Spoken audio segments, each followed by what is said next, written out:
अस्सलाम वालेकुम जी, क्या हाल चाल है। उम्मीद है आप सब लोग ठीक ठाक होंगे।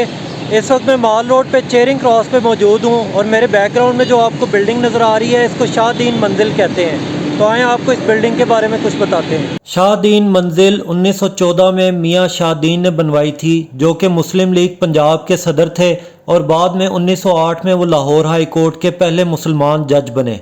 1918 में जब मियाँ शाहदीन का इंतकाल हुआ तो अल्लामा इकबाल ने उनकी याद में बांगे दरा में नज़म लिखी थी जिसका उन्वान था हमायूं, क्योंकि मियाँ शाहदीन का तखल्लुस था हमायूं। मियाँ शाहदीन के बेटे मियाँ बशीर अहमद 23 मार्च 1940 के तारीख साज जलसे के ऑर्गेनाइजर्स में से थे।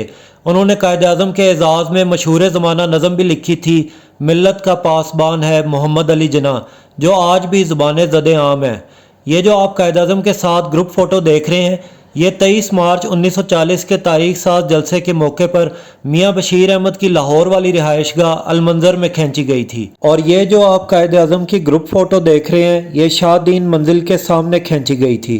पाकिस्तान बनने के बाद मियाँ बशीर अहमद तुर्की में पाकिस्तान के सफ़ीर की हैसियत से भी काम करते रहे।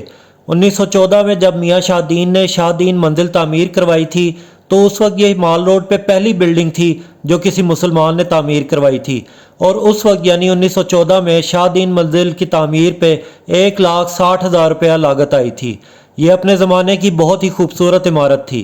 1916 में जब फ्री मेसन ने लाहौर में अपना टेम्पल तामीर करवाने का सोचा तो उन्होंने शाहदीन मंजिल की खूबसूरती से मुतासिर होकर उसके सामने अपना टेम्पल तामीर करवाया।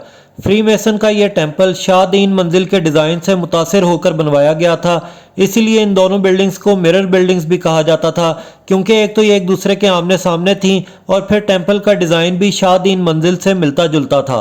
कहा जाता है कि ये इमारत कुछ साल तक रिहाइशगाह के तौर पर इस्तेमाल हुई, फिर इसे कमर्शियल बिल्डिंग में कन्वर्ट कर दिया गया।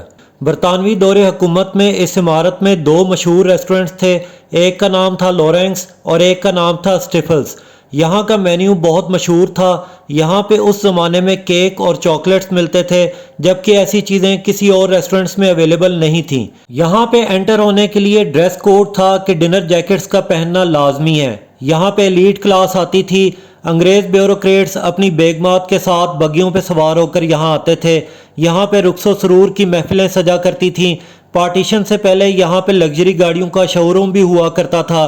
क़याम पाकिस्तान के बाद यहाँ के मशहूर रेस्टोरेंट्स कुछ देर चलते रहे, फिर यहाँ पे यूनाइटेड प्रेस ऑफ पाकिस्तान ने अपना ऑफिस ओपन किया। ग्रामोफोन कंपनी ऑफ पाकिस्तान ने भी यहाँ पे अपना ऑफिस ओपन किया।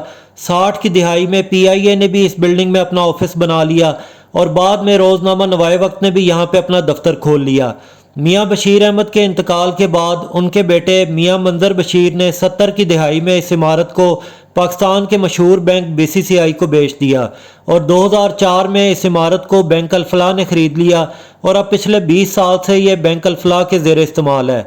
बैंक अल-फलाह ने इस इमारत के एक्सटीरियर को तो नहीं बदला, लेकिन इमारत का अंदरूनी हिस्सा सारा बदल दिया है और अब इस इमारत का अंदरूनी हिस्सा मॉडर्न डिज़ाइन के मुताबिक है। मैं आप लोगों को इमारत का अंदरूनी हिस्सा भी दिखाना चाहता था, लेकिन यहाँ पे अंदर जाने की इजाज़त नहीं है। तो ये थी आज की वीडियो। आई होप आपको पसंद आई होगी। अपना और अपने घर वालों का ख्याल रखें, मुझे अपनी दुआओं में याद रखें। अल्लाह हाफ़िज़।